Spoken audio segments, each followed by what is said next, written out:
Sally. That was so nice. I feel like Matt set a certain tone for the evening, so I'm just going to jump in with the story I read in the news. Apparently there's a young man in Florida, and he keeps getting arrested and fined because he refuses to remove his bumper sticker that says, "I eat ass."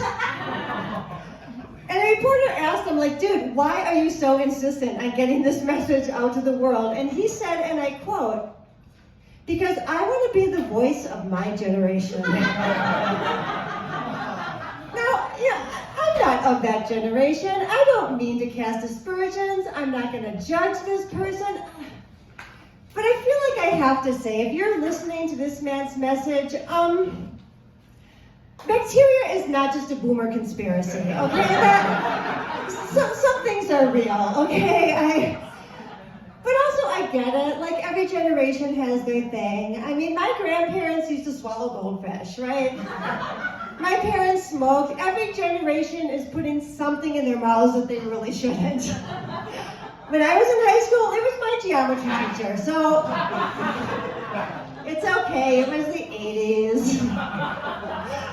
The 80s were a little different. Some of you can reminisce. When we got to high school in the 80s, every freshman was given a backpack, a bag of pencils, and a small bag of cocaine.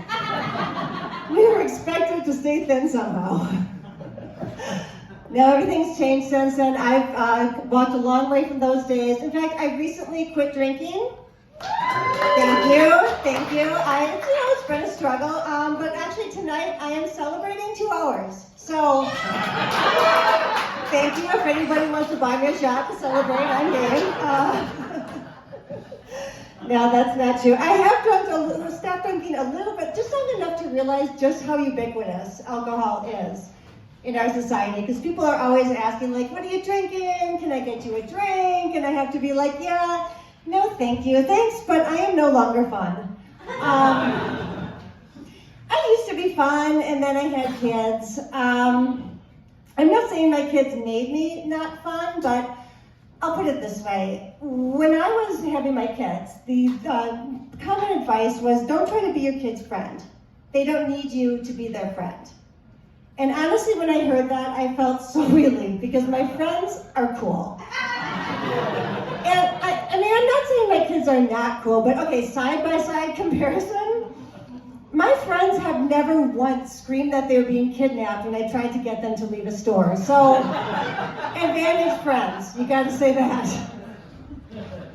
The other advice we always heard was don't let your kids watch too many screens and never use screens as a babysitter. Okay, fuck that. We use screens as a babysitter and frankly as a baby maker because kids are the worst cock blockers, right? So yeah, we did what we could. While they were watching Blue's Clues or playing Minecraft, we were having quiet, desperate sex 4 yards away. Grateful for the fact that they're quiet and occupied for 25 goddamn minutes, okay? They may have been watching The Wiggles, but we were the ones going down under. The kids were not the only ones having a little visit with Miss Frizzle on Saturday morning, is all I'm saying. The other advice was, if you want your kids to be honest with you, you need to be honest with them. I took that to heart. I told my kids the absolute truth for like the first 17, 18 days of their lives. After that, it was every man for themselves. I did what I had to survive. I probably lied to them every day of their life. I told them things like, no, oh, I'm sorry, so sorry guys, but only potty-trained children are allowed into Disney World. That's the law. I told them the candy up at the cashiers wasn't for sale. It was for the cashiers to eat when they got hungry. That one actually worked pretty well. They didn't bug me for candy, and it gave them a solid career goal. So, lately, though, they are in their 20s, so I've been coming clean on some things. The other day, I sat them down, and I was like, you know what? You guys are old enough to hear this. Remember when your dad and I found that bag of pot in your room? You should probably know that your dad and I didn't really flush it down the toilet. They're like, what? Yes, you did. You made us go in the bathroom and watch you do it, like some sort of weird life lesson. Yeah, oregano, bitches.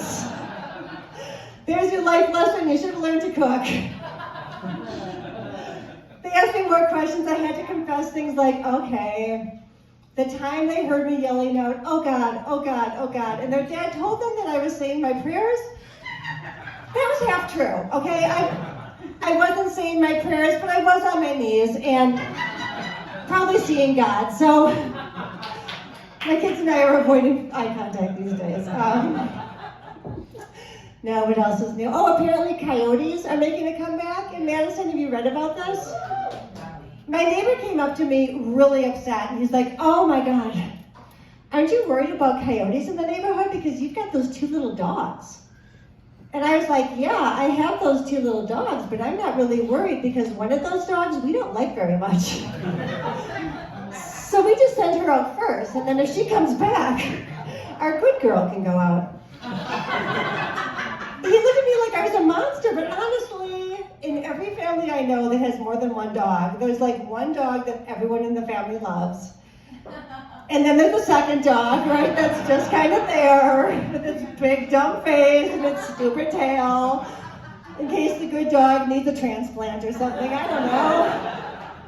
Every 2-dog family has a heart dog and a parts dog. I don't make the rules. I can just tell you that if you have brothers and sisters, your parents have made that exact same calculation. Some of you are definitely the donor class in this room. If you are the donor class, I say you start drinking heavily, right? Let them find a nice clean liver somewhere else. You owe those assholes nothing. I do come from a big family. I'm one of 8 children.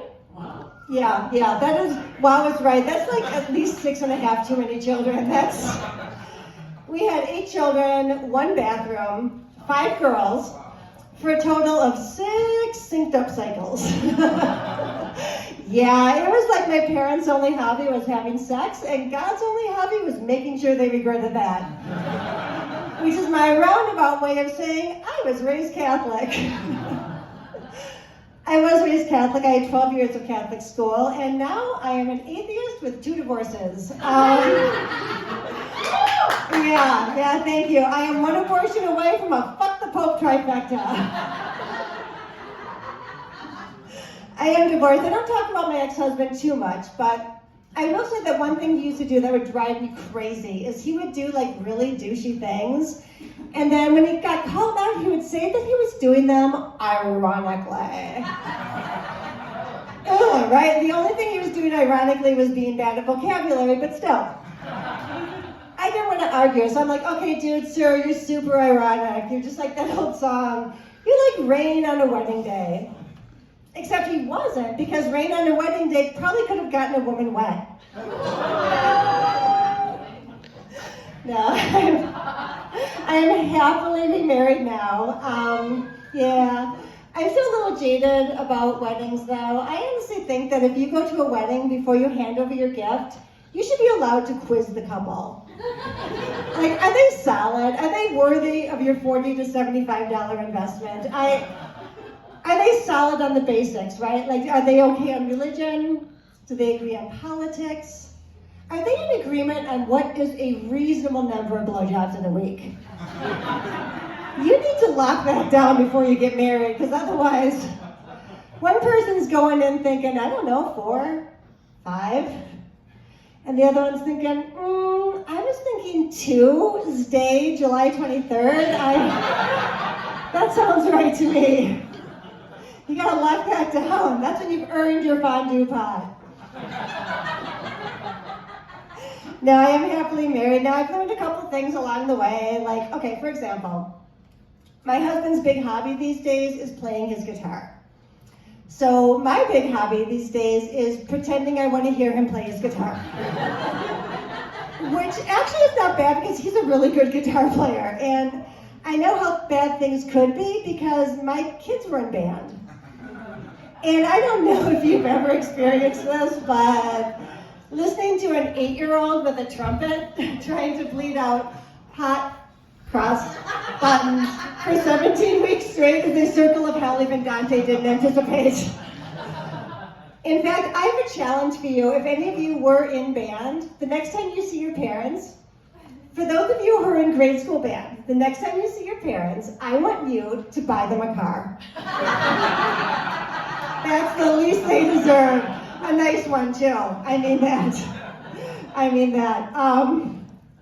My kids went to school here. I'm from Madison, been here a long time. I live on the Near East Side, actually the Willie Street neighborhood. Yeah, okay, sure. If any of you aren't familiar with where that is, it is the neighborhood that is the furthest up its own ass about how cool it is.